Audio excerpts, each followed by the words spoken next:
Hello guys, welcome to another episode of Life Lessons with Kaycee. Today I have a guest. Her name is Maureen. Yeah, Miss Maureen. We want to talk about how to keep your cool. You know, when people are telling you things you don't want to hear, when people are pushing you to the wall, when people are, how not to respond to things you would like to ignore. Personally, I really desire to be a very calm, peaceful, and gentle person. But sometimes old people, they will not allow you. There are certain jobs that make it more difficult for you to keep your cool. And Maureen here is a salesperson, so I think she has first-hand experience and you have a lot of things to share with us. To realize that there are some certain jobs you'll be in and it will be more difficult to keep your cool the way you planned it in your head. Human relationship is the most difficult thing ever. People are difficult. There are difficult people out there. You want to learn from her. So Maureen, over to you. It's actually a very interesting topic that most of us actually neglect. It is something that happens on a daily basis. It is something we all encounter. How do you keep your cool? As a salesperson, it's not easy, I will tell you the truth. Sometimes when I'm working, you encounter customers that will request for your own opinion. And when you actually suggest, this is better, this is not better, give your opinion, be like, I thought you know something. You have customers feeling like you don't know anything. I think that's the most annoying part of being a salesperson. Really because in other professions, when people come into your office, they respect your opinion. They see you as a professional. But as a salesperson, these people come to you believing that you don't know anything. Exactly. What I do is, if I have a customer who is very lousy, there are some people that are lousy. Now, the thing is, because you are trying to keep your own reputation, you are trying to keep your job, and you're trying to save the company from losing a customer, all you need to do is to just allow the customer to talk. Just like they always say, customers are always right. Irrespective of when what they are saying is so annoying. They are right because what you need at that moment is their money. You don't care what that person has said to you. You might feel so bad. But at that moment, think of you making sales. Think of you keeping that customer. There are customers that when they give you this aggressive conversation and all that, and you tend to maintain your cool, trust me, they feel guilty within them. And at the end of the day, they will be the one to apologize. How do you keep your cool is, one, keep quiet. Not always. Two, pick your words. Don't be too forward in responding.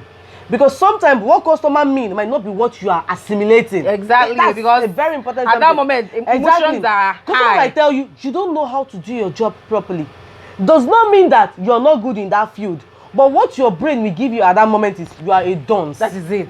And so what comes to your mind is, are you serious right now? So you mean I don't know what I'm doing? And you start giving the person back to back. Please be calm in responding. Not everything you respond to. The best thing in how to keep your cool is, please keep quiet and watch what you say. Pick your points. I have some questions for you. Okay. How do you handle a customer that wants everything to go his way? He doesn't care if it's against your company's policy. Okay. It's as bad as that. Oh. Okay. Now, the thing is, it's not easy to actually handle because for customers that want everything, those kind of customers, they feel they are right. Those customers feel that whatever they say or whatever they do is just the best at that point in time. But I'll give you an example. You have a customer who walks into your company and wants to make a purchase on a weekend. And sometimes people don't confirm transfer on weekend. It has to be working days. So you have a customer who wants to make a purchase and he wants to do transfer. He doesn't want to use card. He doesn't carry cash around. So how do you make sure that this customer doesn't go away with the money? How do you make sure that this customer purchase? And how do you make sure you don't offend the customer? Now what you do is, why this customer is selecting an item is very simple. You just ask, sir, how are you making your payment? Cash payment, POS, or bank transfer? What sort of question is that? I'm doing transfer, of course. Who carries cash around? And I don't even bring out my card. Another, oh, sincerely apologize, Sam. Because what happened is that we don't confirm transfer on weekend. That's your business. What kind of a company does not confirm transfer on weekend? Sir, please don't be offended. The issue is our financial department don't work on weekends. What they do is they work from Monday to Friday. We can only accept card payments or cash payments. I don't carry cash around. Don't you get me? Okay, sir. And you'll still be cool and be explaining all these things. You have to. You know, you're working because you're trying to sell. Because you don't know how much item this person is trying to buy if it's over $1 million plus. Okay. So would you, because of he doesn't want to do this, or because of he's angry and all that, you will not let that amount go. It might go to another company. So all you need to do is, as he's selecting his item, you're writing, you're telling him that, okay, Sam, please, what if I give you an account to pay into, so that the account can actually use the cards to pay? I don't care how you people do it. I'm only going to make a transfer. Okay, sir, that's not a problem, sir. You make your transfer and you get your item immediately. So that is settled at that point in time. So you have an alternative measure in your head. You don't need to tell him what you're trying to do. So what you do now is let your brain work. Yes, in everything have alternative. My second question is, how do you handle an angry customer? Like, this customer is angry. You're not the one that made him or her angry. An angry customer means the customer came angry. Like, the customer is just an angry customer. Very aggressive. When this customer is giving you anger, is showing you pepper, how are you going to remain calm and at the same time achieve what the person came for? People that they are upset and at the same time they are rude. That kind of customer, I think that's what you're talking about. Yes. Right? Aggressive and rude. Now this is it. A customer walks in, is written all over his face at this person. Hey, how will I attend to this person? Like I said, first thing first, always have this mindset of you're trying to keep your job. You're trying to maintain your reputation. And you're trying to make money. And you're trying to make money. In that situation, what you do is just maintain your cool by keeping quiet. Respond only when asked questions. I think one of the qualities you need to be a good salesperson is the ability to keep quiet. Respond when they ask you questions. Not every time you keep talking. Respond when you're already angry. How will you be responding? You know, there are customers that when they walk in, they know they're upset already because we don't know why they're upset. It might not be this is the real them, but at that point in time they're upset because they need to get something. So you will give them their own space, but they will need your assistance at some point. So all you need to do is just respond when asked question. If that kind of customer does not need your opinion for anything. Aggressive customer, how I used to attend to them, how I used to respond to them when they are upset and all that. I only answer when asked question. Don't be too forward. You know, most of us feel like, oh, we know this job better. We are doing you try to suggest this one. This one is, please and please. To avoid being insulted, because most of us cannot take insult. Not everything you respond to. Okay. Not everything that someone tells you, you're very stupid. You respond, you're stupid too. The ability for you to keep quiet, I say, thank you, makes that person more stupid. That's just the basic of it. So can I keep quiet when someone tells me when someone tells you you're very stupid? What will make me to keep quiet? It's very annoying. You are a human being, remember. You're not perfect yet. You're still working towards perfection.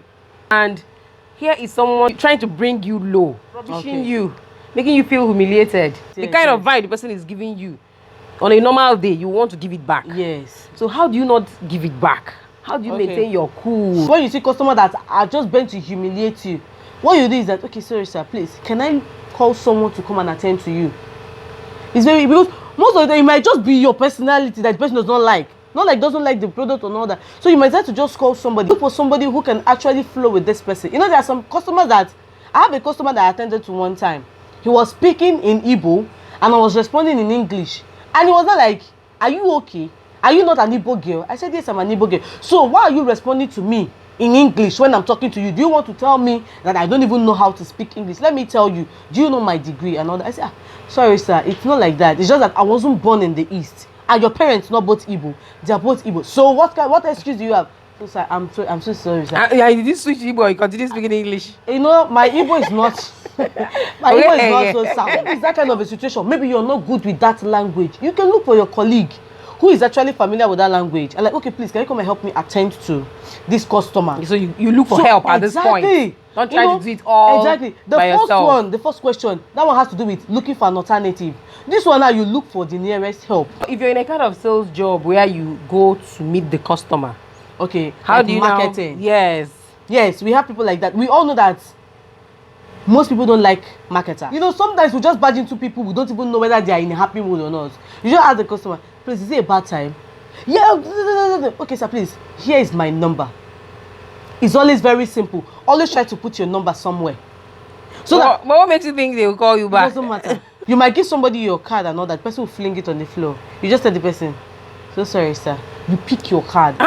Yes, you pick your card back. Oh my God. You never can tell the next person you will meet. Out of 60% of the aggressive customers, you still have those that have conscience. Someone was marketing something to me actually. I don't want that thing. That thing is not my size. It can't even fit in. But because of this person said something that got me, the person was like, hi, please, I've not sold anything since morning. And my colleagues, they've already sold. And I don't know what to do. Now, it's not because I have the money to waste. But I just felt like, okay, it might be that this thing I'm purchasing from this person will actually help keep this person's job. I actually bought that thing and kept it in my house. You have money, Jare. No, it's not money. It's not money. It's actually a shoe. So I got the sneakers. That is not your size. Exactly. It's in my house. What's the size? Size 37. Hey. Watch the people you're trying to market things to, so that you don't get insulted. Be observant. You need to know your target customer. You don't just market sell to anybody. How do you handle a customer that knows it all? Like a customer that thinks he knows it all. Okay. Most people feel they know it all, but we don't know it all. No, you tell the customer that he does not know it all. I don't need to tell the customer he does not know it all, because now this particular customer, for example, we have varieties of ice cream. We have chocolate flavors. I mean, we have vanilla, we have chocolate, we have strawberry. Now this customer must have tasted vanilla before. He knows about chocolate, he knows about strawberry. But one thing that customer does not know, he doesn't know that product differs. Vanillas, yes, they taste the same, but the content in making that ice cream is different. This customer tell you, I've gotten this vanilla before, it's not sweet, and this one, the last time I even bought this chocolate here, it's not. I'll say, sir, may I know the particular product you got? I've encountered a customer saying something that I know is wrong, and he's saying it and he's claiming he's right, and that he's sure of what he's saying, and I don't know what I'm saying. So in this kind of, how do I control myself so I don't start, showing myself, like, I want to show that I'm right. Why they give your own opinion? If he's telling you that, what do you know you're saying? Compare these two colors. Okay, what is this? That means you argue now. As you're arguing, you're losing your cool. You're not arguing actually. You're not arguing. You're saying that, sir, I understand. But do you know that this shade of red is different from this shade of red? Now, it now depends on what you want to use. Like this particular shade of red now, you cannot match this shade of red with orange because both of them are flashing. But you can use this shade of red for this orange. And the customer will be listening to you as you explain all these things. Yes, no, at that point in time, what he's trying to do is trying to listen to your rubbish talk. What you're saying is that you can explain. Yes, you can without arguing. That is it. It's just like debate. It's just like debate. When I'm debating, I'm angry. You're actually angry is because when you feel like your opponent is actually giving points than you are doing, you're not winning. That's a lie. You're having a debate actually. You know that at that point in time, if you're arguing, if you're being aggressive, you might go off point. Yes.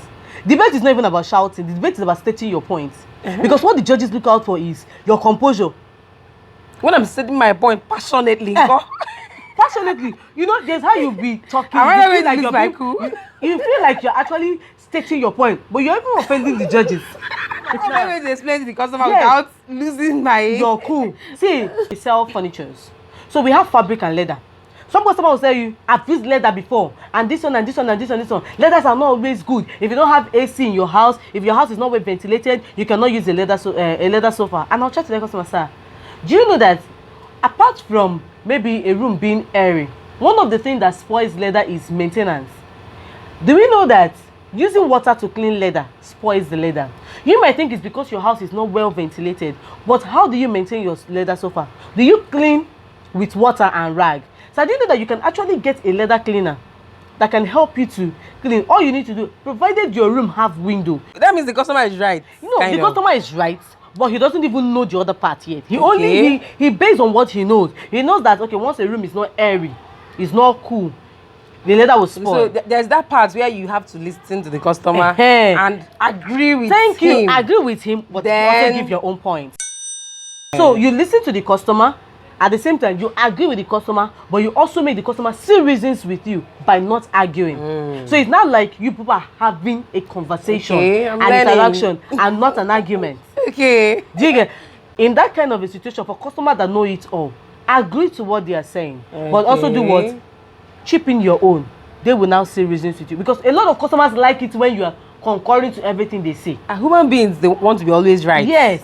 No matter what. You listen to them, you agree with them, but you also chip your own points. Now, what about the customers that will ask you, do you know who I am? So I'm sorry, I don't know you. What customer actually mean is not what we are saying. Customer will ask you, do you know who I am? He might be that, have you seen me before? But in your mind, you're not portraying, even if you be governor, uncle. Do you get it? So in that situation, all you need to do is to use your brain. Okay. Don't respond to there's what they call rhetorical question. Not every question has an answer. Okay. Do you know who I am? You just be thinking it in your mind. Exactly. At that point in time, you need to maintain your reputation, because it's what you give to customer. That's how they see you as. If you walk up to a customer feeling lost, feeling like an illiterate, that is what they will take you as.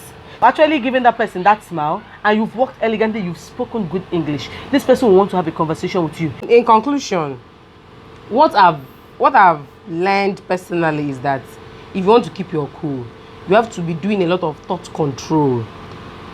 For instance, I want to buy watermelon from a guy by the roadside, and I gave him money. Then instead of giving me the watermelon, he started attending to another person that I was standing there. The person came, gave him money. Now he left me and started attending to this other person. So I said, you should have given me change first.